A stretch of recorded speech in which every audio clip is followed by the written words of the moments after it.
Olá, bom dia, boa tarde, boa noite, boa madrugada. Eu não sei a hora que nós vamos estar nos encontrando, né? Mas eu sei que vai ser no momento certo. Eu sou Ana Paula, da Igreja Batista Central, Jardim Maravilha, aqui no Rio de Janeiro. E é um prazer imenso estar no Jardim de Oração desta manhã, que você pode estar vendo no outro horário, né?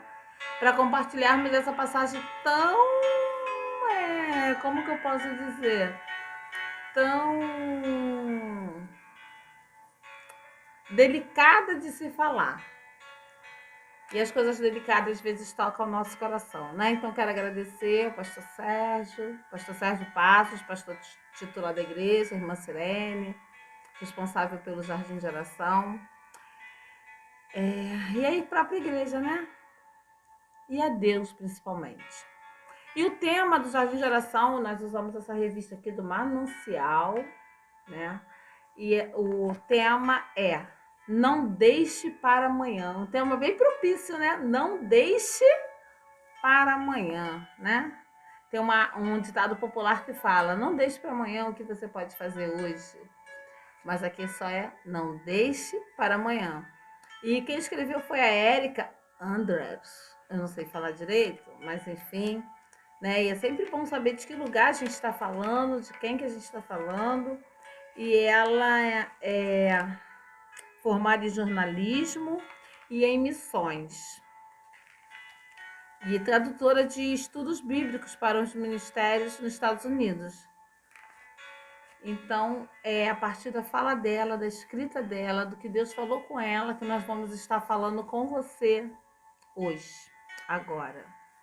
E a passagem bíblica que ela separou para isso, não deixe para amanhã, está lá em Mateus, né? Eu estou aqui abrindo a minha Bíblia, lá em Mateus 8, de 18 a 22.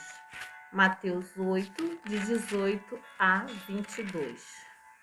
E diz assim: Vendo Jesus muita gente ao seu redor, ordenou que passassem para a outra margem. Então, aproximando-se dele, um escriba disse-lhe: Mestre, seguir-te-ei para onde quer que fores. Mas Jesus lhe respondeu: As raposas têm covis e as aves do céu ninhos, mas o Filho do Homem não tem onde reclinar a cabeça. E outro dos discípulos lhe disse: Senhor, permite-me ir primeiro sepultar meu pai. Replicou-lhe, porém, Jesus: Segue-me e deixa os mortos o sepultar seus próprios mortos. Vamos falar com Deus?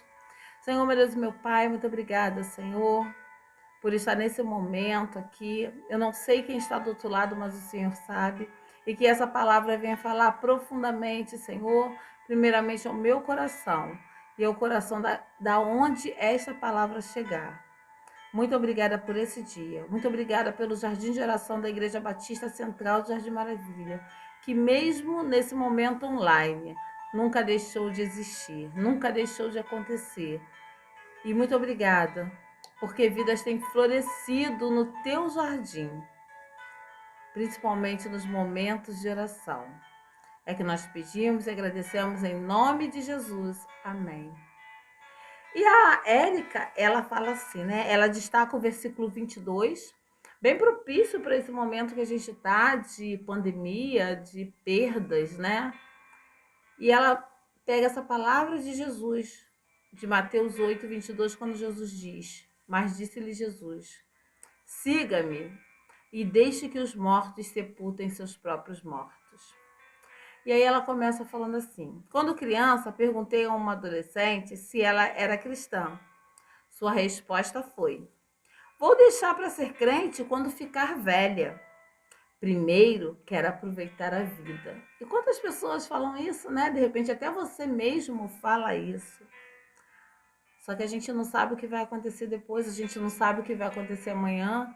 E até nesses dias de pandemia, a gente encontra com uma pessoa hoje, amanhã a gente descobre que essa pessoa pegou, né, o vírus do Covid, e daqui a pouco a gente descobre que essa pessoa internou e muitas das vezes, infelizmente, essa pessoa vem a óbito. Então, o que é aproveitar a vida, né? O que é aproveitar a vida? E aí eu já encurto logo, porque para mim aproveitar a vida é ter certeza da salvação. É ter certeza que quando o tempo aqui acabar, saberá para onde vai. E ela continua falando, né, a Érica? No Evangelho de Mateus, esse que a gente acabou de ler, lemos um episódio um pouco semelhante, quando o homem, ao ser chamado por Jesus, apresentou-lhe uma desculpa para não segui-lo imediatamente. E quantas pessoas hoje em dia têm desculpas para não seguir a Jesus? Quantas pessoas hoje estão afastadas, né? E eu quero falar para você que está afastado, porque você conhece a verdade, né? A verdade que liberta, conhecereis a verdade vos libertará. E você dá desculpas para estar hoje fora da presença de Deus. Aí você vai falar, mas Deus está aqui comigo, mas Deus está contigo, Deus está com todos. Deus é onipresente, Deus está em todos os lugares. Mas o que eu quero saber é se você está com Deus. Deus está contigo, tranquilo. O que eu quero saber é se verdadeiramente seu nome, ou melhor, eu nem quero saber, eu quero saber do meu. Mas o que você precisa saber é se verdadeiramente o seu nome está escrito no livro da vida. O que você precisa saber, ou que você precisa tomar consciência, que Mateus 24, um pouquinho mais à frente, né, a gente vai ver o princípio das dores, a gente vai ver que tudo já está acontecendo. Né? Então, o cristão, quando ouve falar de tudo que está acontecendo, ele não pode se apavorar, porque está tudo na palavra. E aí você conhece a palavra e está fora. Como assim? Jesus está às portas. E o que você está fazendo do lado de fora? Voltando aqui para Érica. E aí ela, né, continua. Jesus estava viajando para Jerusalém, quando encontrou e chamou aquele pretenso discípulo. E eu quero te falar, Jesus estava indo para Jerusalém, mas Jesus está presente agora aí com você. E ele também está encontrando com você agora.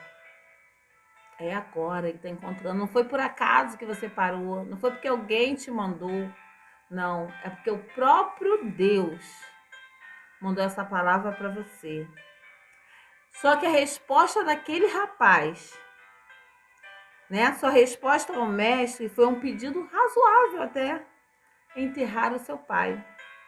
Entretanto, a questão foi que, mesmo tendo a intenção de um dia seguir Jesus, sua primeira resposta ao chamado de Cristo revela que seu coração não estava preocupado em obedecer-lhes, mas sim nas questões da vida.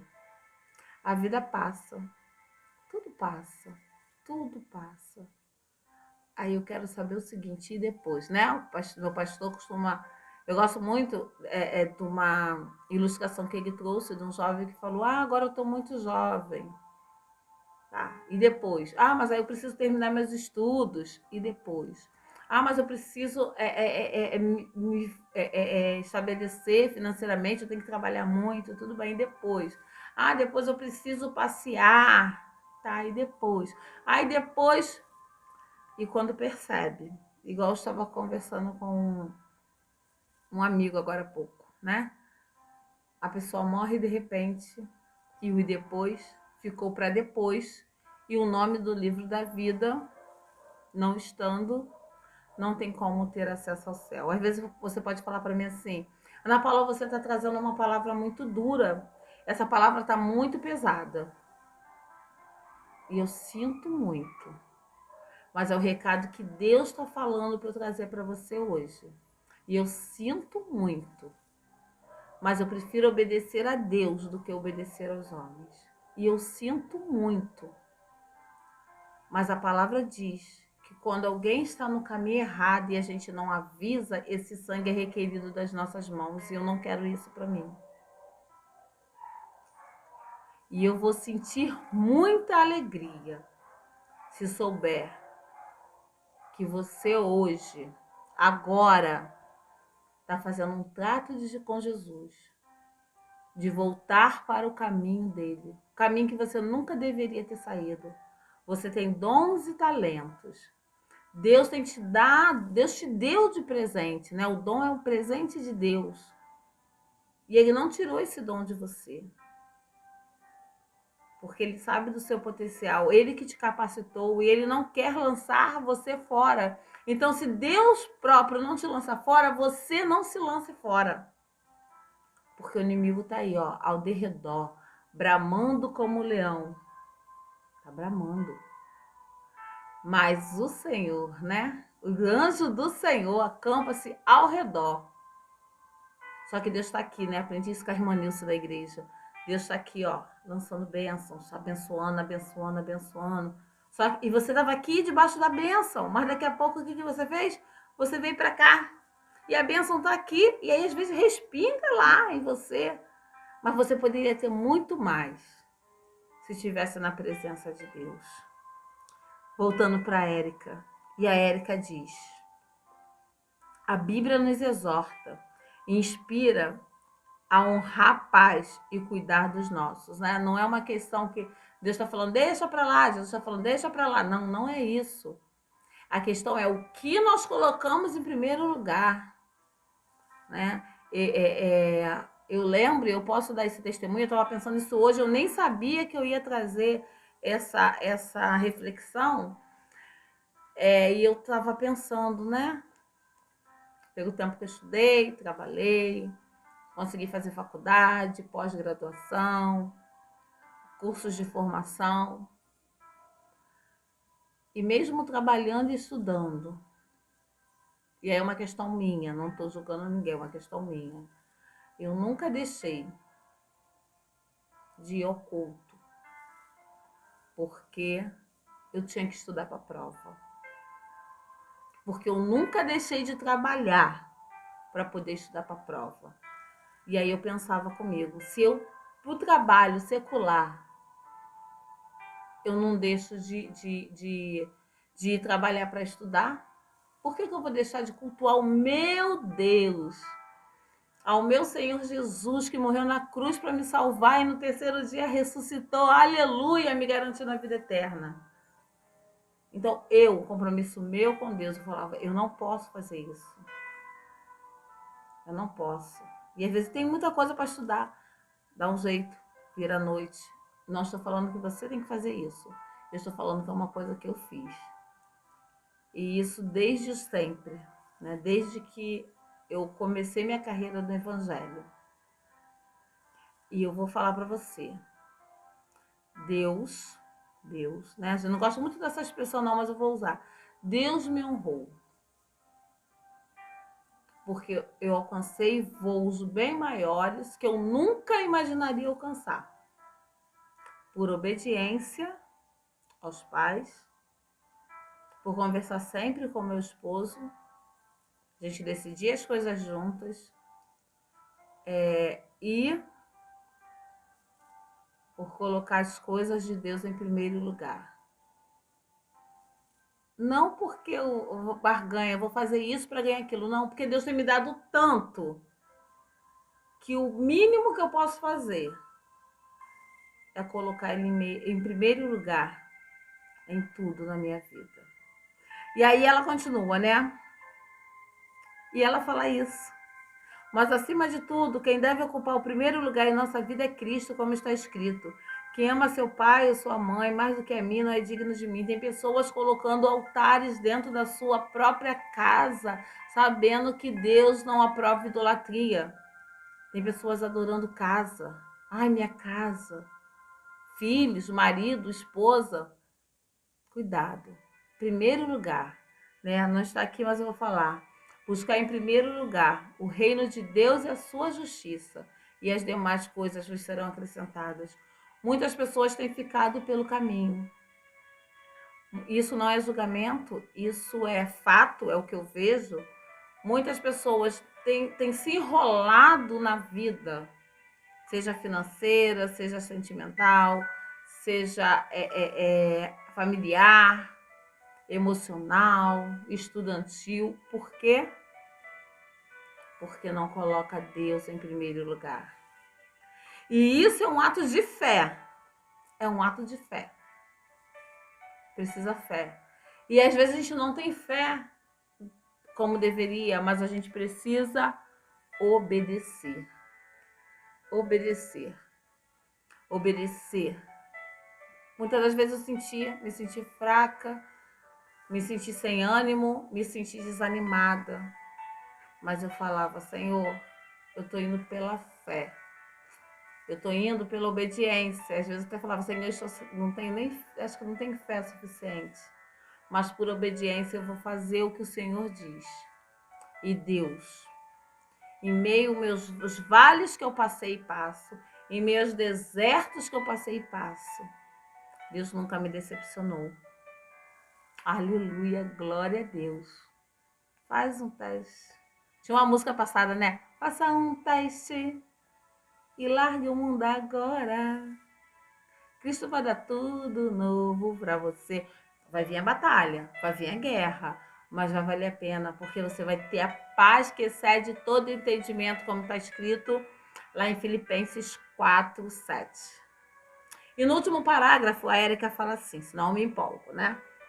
Esperar por condições que julgamos ser favoráveis para seguir a Cristo ou cumprir o seu chamado, é desperdiçar o tempo e a vida. Não desperdice o tempo, né? Domingo, 2 pessoas falaram na igreja. Eu queria ter aceitado Jesus antes. Se eu soubesse que era tão bom.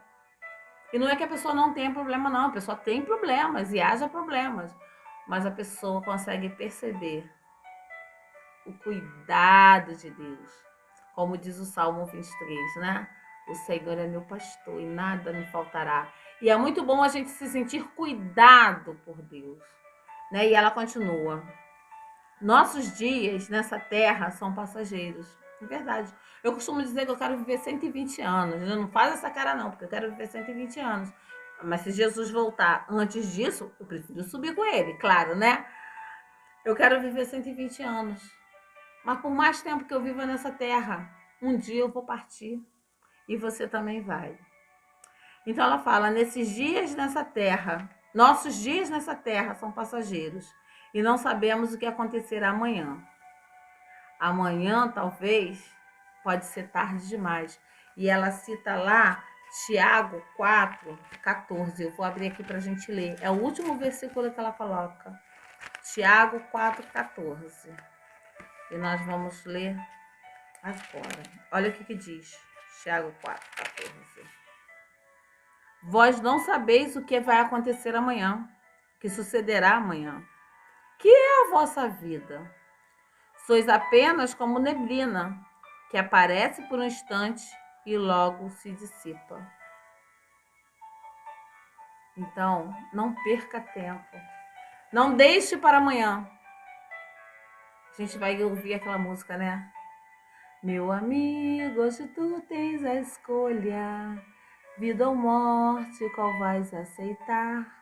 Amanhã pode ser muito tarde. Hoje Cristo te quer libertar. Não com essa voz horrível que eu tenho, mas com a perfeição que só o Senhor tem. Vamos orar? Senhor, muito obrigada pela tua palavra, muito obrigada por essa reflexão.